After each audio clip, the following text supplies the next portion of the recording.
Católicos em Missão.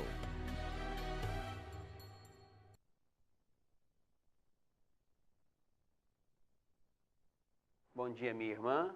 Onde quer que você esteja, desejo que a graça, a paz, a alegria, a bênção do nosso Deus estejam aí com você, com os seus, com a sua família. Eu sou o Monsenhor José Carlos, bispo eleito da nossa querida Diocese de Divinópolis, e agora, portanto, estamos nesse tempo bom, precioso, esperançoso, em que a missão avança, agora com a presença do seu pastor. É o nosso programa Católicos em Missão, que mais uma vez chega até você. E quero me esforçar muito para estar aqui sempre na minha escala semanal de presença, de construção desse programa, para que possamos continuar fazendo circular entre nós as coisas boas de Deus, as coisas boas da nossa Igreja Católica. Onde quer que você esteja, você pode estar conectado conosco, pode fazer chegar até nós aqui na nossa TV Candidez o seu pedido de oração. Queremos rezar com você, por você, pelas suas intenções. Queremos também reagir a alguma pergunta que você nos coloque sobre o tema que vamos tratar nesse programa, que será um pouco a missão, a pessoa do bispo. Ou ainda, se quiser, pode usar também nesse nosso programa para nos convidar os nossos amigos telespectadores para alguma atividade importante aí na sua comunidade. Então, percebam, meus irmãos, que esse nosso programa é uma construção, é um mutirão, onde muitas mãos concorrem para que a cada semana seja construído um programa novo, Católicos em Missão. Pois bem, depois então de 1 ano e 3 meses de expectativa, de espera, eis que o nosso Papa Francisco, então, me escolhe e me coloca como bispo desta igreja. É um momento, para mim, muito importante, é um momento para a nossa igreja muito importante. Para mim, esse é um tempo importante porque depois de quase 21 anos de padre, agora me vem uma tarefa nova, uma missão nova, que é esta de cuidar como bispo desta igreja tão querida de Divinópolis, da Diocese de Divinópolis, que são 25 municípios, 53 paróquias. Depois também é um tempo novo e um tempo bom para a nossa igreja, porque aqui se trata agora de um bispo que sai da própria igreja. É um padre da diocese colocado como bispo dela. Isso não é tão comum, mas é possível, como foi para nós nesse tempo que estamos agora vivenciando e celebrando com alegria diante de Deus. Então, a nossa igreja também de Divinópolis se alegra e certamente espera que esse tempo novo nas suas configurações possa de fato nos levar a muitas coisas boas e fecundas da fé e da missão.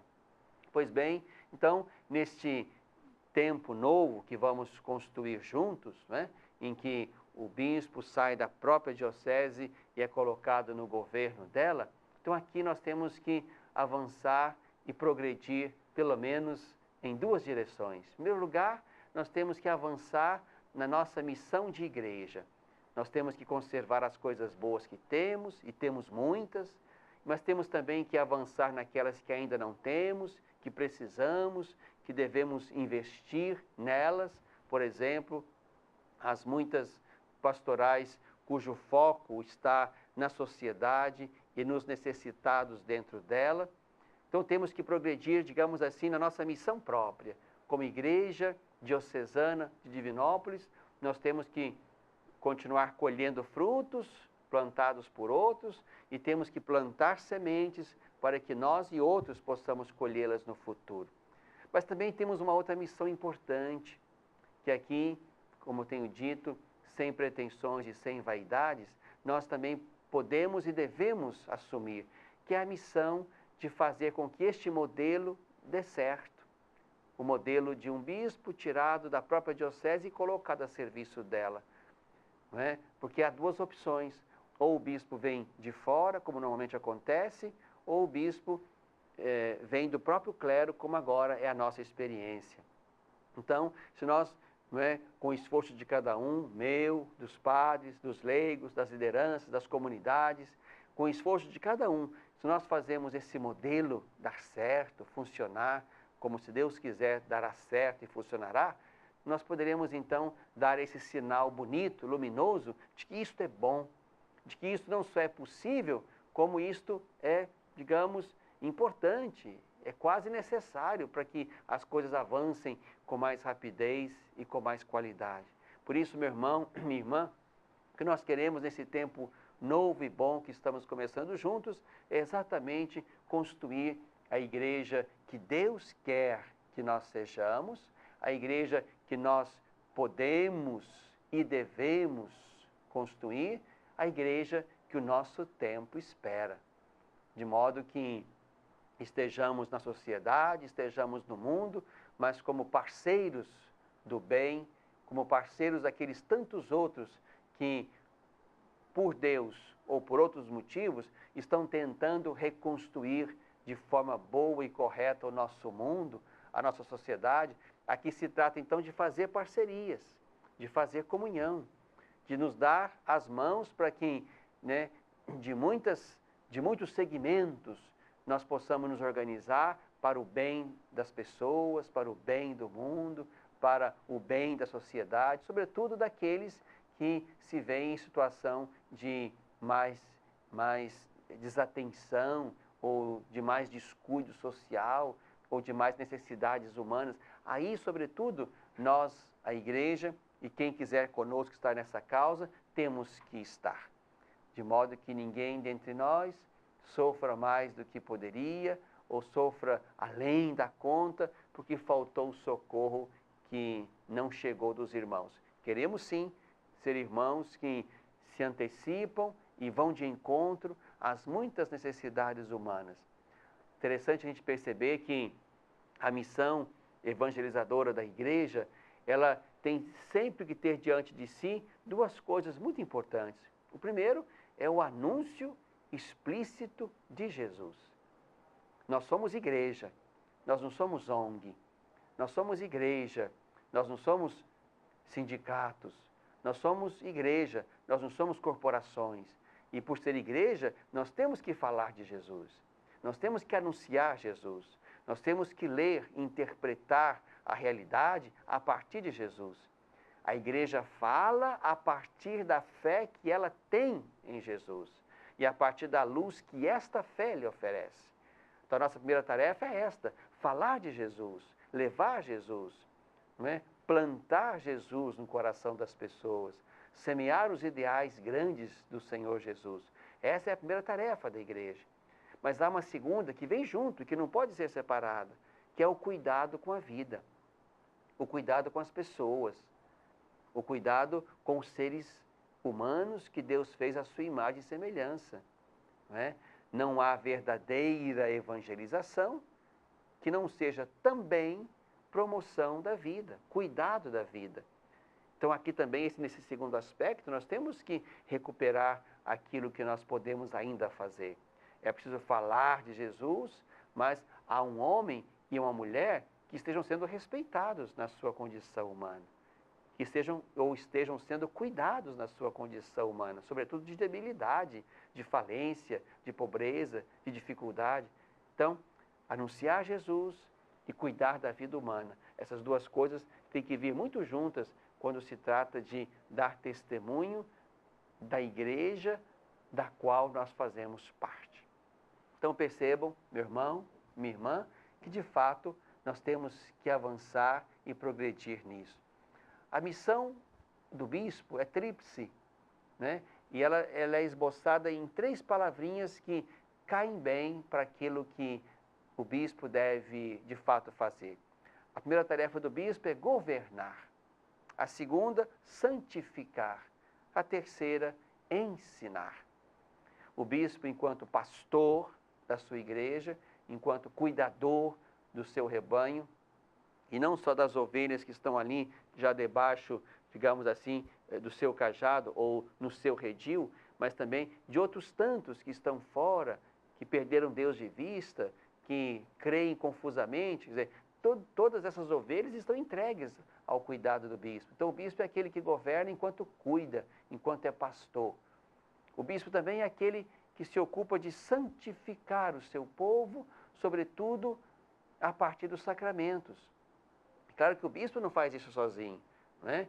O bispo é aquele que responde por uma igreja, aquele que é o pastor de uma igreja, que é grande, por isso o bispo vai contar com os seus padres, com os seus presbíteros, que estão colocados ali em cada uma das paróquias e comunidades que existem, também os diáconos, também as muitas lideranças leigas que se ocupam das tarefas e dos trabalhos. Então, a missão do bispo, ajudado pelos seus colaboradores próximos e imediatos, e cada um desses, né, também discípulo de Jesus pelo batismo que recebeu, e esta é a dignidade que nos iguala. O importante não é ser leigo ou ser bispo, o importante é ser de Jesus, e o batismo nos tornou de Jesus. E aqui o que vem depois, ser diácono, ser padre, ser bispo, é função, é munus, é ministério.